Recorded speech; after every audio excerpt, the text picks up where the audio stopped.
Doctor Jayaprakash ഇതിലൊരു രാഷ്ട്രീയ വിഷയമുള്ളതുകൊണ്ടാണ് അതിൽ രാഷ്ട്രീയമായി കൂടുതലായി പോയത്. താങ്കൾ ക്ഷമിക്കുക. താങ്കളോട് ഞാൻ രാഷ്ട്രീയമായ കക്ഷി രാഷ്ട്രീയത്തിന് അധിഷ്ഠിതമായ ചോദ്യങ്ങളല്ല താങ്കളിലേക്ക് വരുന്നത്.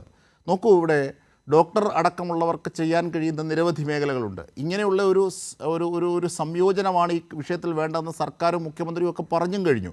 അങ്ങനെയുള്ള ഒരു നീക്കമാണ് ഇപ്പോൾ നടത്തിക്കൊണ്ടിരിക്കുന്നത്. എക്സൈസും പോലീസും ആരോഗ്യവകുപ്പും ഒക്കെ ചേർന്ന് സമഗ്രമായൊരു നീക്കമാണ് നടത്തുന്നത്. അത് ഇപ്പോൾ തുടങ്ങിയതല്ല, നേരത്തെ തന്നെ ഉള്ളതാണ്. അത് കൂടുതൽ സജീവമായി എന്നേ ഉള്ളൂ. ഇപ്പോൾ 24 സംയുക്ത യോഗം മുഖ്യമന്ത്രി വിളിച്ചിട്ടുമുണ്ട്.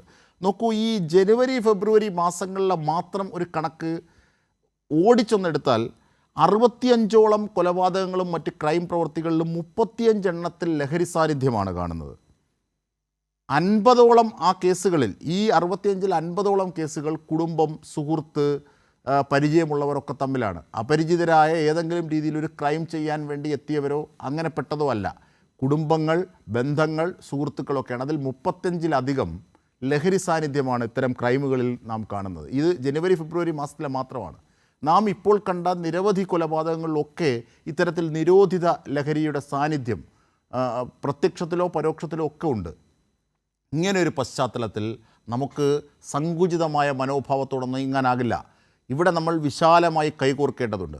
നമ്മൾ ചില പ്രതിസന്ധികൾ നമ്മളൊക്കെ ഒരുമിച്ച് ദിവസങ്ങളോളം മാസങ്ങളോളം ചർച്ച ചെയ്തതാണ് കോവിഡുമായി ബന്ധപ്പെട്ട കാര്യത്തിൽ. അവിടെ നാം ഒന്നിച്ച് കൈകോർത്തു. ഇവിടെയും അത്തരത്തിൽ തന്നെ, അല്ലെങ്കിൽ ഒരുപക്ഷെ അതിനേക്കാളൊക്കെ ഉപരിയായി ഈ മഹാമാരി അല്ലെങ്കിൽ ഈ മഹാലഹരി വിപത്തിനെ എതിർക്കാനായി നമുക്ക് ഒന്നിക്കേണ്ടതില്ലേ? എന്തൊക്കെയാണ് ഡോക്ടറുടെ മനസ്സിലുള്ള നിർദ്ദേശങ്ങൾ? ഇവിടെ നമുക്ക് കാണേണ്ടുന്നത് ഇപ്പം മദ്യം, മയക്കുമരുന്ന്, ലഹരി മരുന്നുകളെ സംബന്ധിച്ച് അതിനെ സംബന്ധിച്ചുള്ള ലഹരി ഒരു വിഷയം. അതേസമയത്ത് അതിനോടൊപ്പം തന്നെ നമ്മൾ കാണേണ്ടുന്നത്, നമ്മൾ കുറ്റവാസന കുട്ടികളിലും കൗമാരക്കാരിലും യുവാക്കളിലും കുറ്റവാസന വർദ്ധിച്ചു വരുന്നു. അപ്പോൾ ഇത് രണ്ടും ഒരേ വിഷയത്തിൻ്റെ രണ്ട് പ്രകടന രീതികളാണ്. ഈ മദ്യം, മയക്കുമരുന്ന്, ലഹരിയിൽ അടിമകളായി മാറുന്ന അല്ലെങ്കിൽ അതിൻ്റെ ട്രാൻസാക്ഷൻസൊക്കെ നടത്തുന്ന വ്യക്തികളെ പരിശോധിച്ച് നോക്കിക്കഴിഞ്ഞാൽ യഥാർത്ഥത്തിൽ അവർ ഇതുപോലെ തന്നെ മറ്റിതര കുറ്റവാസന അക്രമ പ്രവർത്തനങ്ങളിലും ഏർപ്പെടുന്നതായിട്ട് നമുക്ക് കാണാൻ സാധിക്കും. അപ്പോൾ ആ ഒരേ കുട്ടി ഒരേ തരത്തിലുള്ള സ്വഭാവ വൈകൃതത്തിൻ്റെയോ അല്ലെങ്കിൽ ആൻറ്റി സോഷ്യൽ പേഴ്സണാലിറ്റി ഡിസോർഡറിൻ്റെയോ പല രീതിയിലുള്ള പ്രകടനപരതകളാണ് കുറ്റവാസന, അക്രമം, അത് കുറ്റകൃത്യങ്ങളിൽ ഏർപ്പെടുന്നു. അതുപോലെ തന്നെ മദ്യം, മയക്കുമരുന്ന് ട്രാൻസാക്ഷനും അത് ഉപയോഗത്തിൻ്റെയും അതിൻ്റെ പ്രത്യേകിച്ച് ട്രാൻസാക്ഷൻസ് നടത്തുന്ന വ്യക്തികളെ സംബന്ധിച്ച്, ഉപയോഗിക്കുന്ന വ്യക്തികളെ സംബന്ധിച്ച്. അപ്പോൾ നമ്മളിവിടെ കാണുന്നത് ഏറ്റവും പ്രധാനപ്പെട്ട വലിയൊരു മിഷൻ കേരളത്തിൽ നടന്നുകൊണ്ടിരിക്കുകയാണ്. അപ്പോൾ അതിൽ യഥാർത്ഥത്തിൽ ഇത് വളരെ പ്രധാനപ്പെട്ട ഒരു പ്രവർത്തനം എന്ന് പറഞ്ഞാൽ സോഴ്സ് റിഡക്ഷനെ സംബന്ധിച്ചിട്ടുള്ള ഒരു വലിയ പ്രവർത്തനമാണ്. ഇപ്പം മദ്യം, മയക്കുമരുന്നിൻ്റെ വ്യാപനത്തെ, അതുപോലെ അതിൻ്റെ ഉപയോഗത്തെ, ലഹരിക്ക് അടിമപ്പെടുന്ന പ്രവർത്തനങ്ങളെയൊക്കെ തടയുന്നതിന് ഏറ്റവും പ്രധാനപ്പെട്ട ഒരു പ്രവർത്തനം സോഴ്സ് റിഡക്ഷനാണ്. അപ്പോൾ ആ വ്യാപനത്തെ തടയുന്ന രീതിയിലുള്ള പ്രവർത്തനങ്ങൾ നടക്കുന്നു. അതിൻ്റെ മറുവശത്ത് തന്നെ കുട്ടികളിലും കൗമാരക്കാരിലും വ്യക്തികളിലും അത് ലഹരിക്ക് അടിമപ്പെടുന്നവരെ സംബന്ധിച്ചിട്ടുള്ള പരിശോധനകൾ, അതിന് ഇടപെടുന്നതിനുള്ള മാർഗങ്ങളെ സംബന്ധിച്ച് ബഹുമുഖമായിട്ടുള്ള ചർച്ചകളും ഇതിനോടൊപ്പം തന്നെ നടന്നുകൊണ്ടിരിക്കുന്നുണ്ട് കേരളത്തിൽ സർക്കാരിൻ്റെ ഭാഗത്തു നിന്ന്. അപ്പോൾ അങ്ങനെ ആ രീതിയിലുള്ള ഒരു വലിയൊരു ബൃഹത്തായ ഒരു പദ്ധതി, ശരിക്കും പറഞ്ഞ ഒരു മൾട്ടി ഡയമെൻഷണൽ അപ്രോച്ചുള്ള ഒരു ബൃഹത്തായ പദ്ധതി തയ്യാറാക്കി അതിൻ്റെ അടിസ്ഥാനത്തിൽ ലഹരിയാണെന്നെങ്കിലും കുറ്റവാസനയാണെന്നുണ്ടെങ്കിലും ക്രിമിനൽ സ്വഭാവ രീതികളാണെന്നുണ്ടെങ്കിലും അക്രമമാണെന്നുണ്ടെങ്കിലും ഇതെല്ലാം നമുക്ക് ശരിയായ തരത്തിൽ തടയുന്നതിനും കുറച്ച് കൊണ്ടുവരുന്നതിനുമുള്ള ഇടപെടലുകൾ ബഹുമുഖമായ തരത്തിൽ, അപ്പോൾ കുടുംബങ്ങളിൽ നടക്കേണ്ടതുണ്ട്, പിന്നെ സ്കൂളുകളിൽ നടക്കേണ്ടതുണ്ട്, സമൂഹത്തിൽ മൊത്തത്തിൽ നടക്കേണ്ടതുണ്ട്, ക്യാമ്പസുകൾ, കോളേജ്, സ്കൂൾ ക്യാമ്പസുകളിൽ നടക്കേണ്ടതുണ്ട്. അതുപോലെ തന്നെ നമ്മൾ ഇത്തരം പദ്ധതികൾ നമ്മൾ ആലോചിക്കുമ്പോഴത്തേക്ക് അതിനകത്ത് ഒരു ഷോർട്ട് ടൈം ആയിട്ടുള്ള ഒരു ഇടപെടൽ വേണ്ടതുണ്ട്, ലോങ് ടൈം ആയിട്ടുള്ള ഇടപെടൽ വേണ്ടതുണ്ട്. അങ്ങനെ ഒരു വളരെ യുദ്ധകാലാടിസ്ഥാനത്തിൽ ഇത് നമുക്ക് നാളത്തേക്ക് മാറ്റിവെക്കാൻ കഴിയത്തില്ല, ഇന്ന് തന്നെ നമ്മൾ തുടങ്ങേണ്ടതുണ്ട്. ആ രീതിയിലുള്ള പ്രവർത്തനമാണ് ഇപ്പം കേരളത്തിൽ നടന്നുകൊണ്ടിരിക്കുന്നത്. തീർച്ചയായിട്ടും അത് നല്ല കാര്യം തന്നെയാണ്. അപ്പോൾ ഇതിനോടൊപ്പം അത് മാത്രമല്ല, ഡോക്ടർ ഒരു പ്രാക്ടീസ് ചെയ്യുന്ന ഡോക്ടർ കൂടിയാണ്.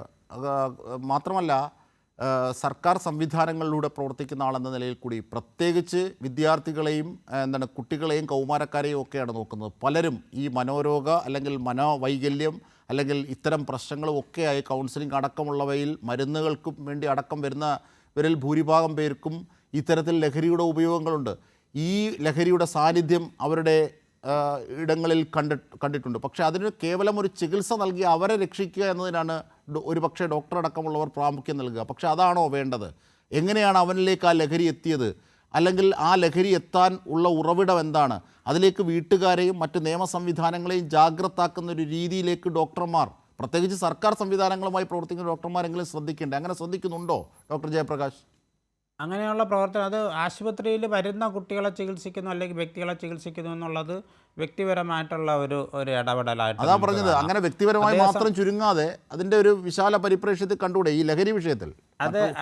അതിൽ വിശാലമായ, അതായത് വ്യക്തിതലത്തിൽ ഇടപെടുന്നതിനോടൊപ്പം തന്നെ സാമൂഹിക തലത്തിലും കുടുംബ തലത്തിലും അതുപോലെ തന്നെ ക്യാമ്പസ് കേന്ദ്രീകരിച്ചുള്ള തലത്തിലുമുള്ള, അതുകൊണ്ടാണ് ഞാൻ പറഞ്ഞത് ഒരു ബഹുമുഖമായിട്ടുള്ള ഒരു അപ്രോച്ച്, മൾട്ടി ഡയമെൻഷനായിട്ടുള്ള ഒരു അപ്രോച്ച് നമുക്കിതിന് വേണ്ടതുണ്ട്. അതിൽ തീർച്ചയായിട്ടും നമ്മളെപ്പോലുള്ളവരെല്ലാവരും ഡോക്ടർമാരും പ്രത്യേകിച്ച് മാനസികാരോഗ്യ വിദഗ്ധർ വലിയ തോതിൽ ഇതിൻ്റെ കൂടെ ഇത്തരം പ്രവർത്തനങ്ങളോട് ആശുപത്രിയിലുള്ള ചികിത്സയ്ക്കൊപ്പം തന്നെ വലിയ രീതിയിൽ സമൂഹത്തിൽ ഇടപെട്ടുകൊണ്ടുള്ള ഇടപെടൽ രീതികൾക്കും ആസൂത്രണം ചെയ്യുന്നതിന് അതിൻ്റെ ആകുകയും ചെയ്യുന്ന ഒരു അവസ്ഥ കേരളത്തിലുണ്ടെന്ന് നമ്മൾ കാണേണ്ടതുണ്ട്. അതുകൊണ്ട് ശരിക്കും പറഞ്ഞു കഴിഞ്ഞാൽ നമ്മൾ ഒരു നല്ല രീതിയിലുള്ള ഒരു മൾട്ടി ഡയമെൻഷണൽ അപ്രോച്ച് നമുക്ക് ഇതിനകത്ത് കൊണ്ടുവരേണ്ടതുണ്ട്. അങ്ങനത്തെ ഒരു ഇടപെടൽ മാർഗ്ഗമാണ് ആസൂത്രണം ചെയ്ത് നമ്മൾ നടപ്പിലാക്കേണ്ടതെന്നുള്ളതാണ് നമ്മൾ കാണേണ്ടുന്നത്. അവിടെ നമുക്ക് കുടുംബങ്ങളിൽ ഇടപെടേണ്ടി വരും. അതുപോലെ കുടുംബങ്ങളിലെ തന്നെ ശിശുപരിപാലന രീതിയിൽ ഇടപെടേണ്ടി വരും. അതുപോലെ കുറ്റവാസന, മദ്യം, മയക്കുമരുന്ന് പോലെയുള്ള വിഷയങ്ങളിൽ ഇടപെടേണ്ടി വരും. മാധ്യമങ്ങളുടെ ഉപയോഗത്തെ സംബന്ധിച്ച്, സോഷ്യൽ മീഡിയയുടെ ഉപയോഗത്തെ സംബന്ധിച്ചിട്ടുള്ള ഡിജിറ്റൽ ലിറ്ററസി കൊണ്ടുവരുന്നതിന് വേണ്ടി, കുട്ടികളിൽ വികസിപ്പിച്ചെടുക്കുന്നതിന് വേണ്ടി, അവബോധം സൃഷ്ടിക്കുന്നതിന് വേണ്ടിയുള്ള ഇടപെടൽ നടത്തേണ്ടി വരും. അതുകൊണ്ടാണ് ഞാൻ ആവർത്തിച്ച് പറയുന്നത്, ഒരു ബഹുമുഖമായ ഒരു ഇടപെടൽ ആസൂത്രണം ചെയ്ത് നടപ്പിലാക്കുക എന്നുള്ളതാണ് നമുക്ക് ഇപ്പോഴത്തെ ആവശ്യം. അതിലെല്ലാവരും ഒരുപോലെ സഹകരിക്കണമെന്നുള്ളതാണ് നമുക്ക് പറയാനുള്ളത്. തീർച്ചയായും.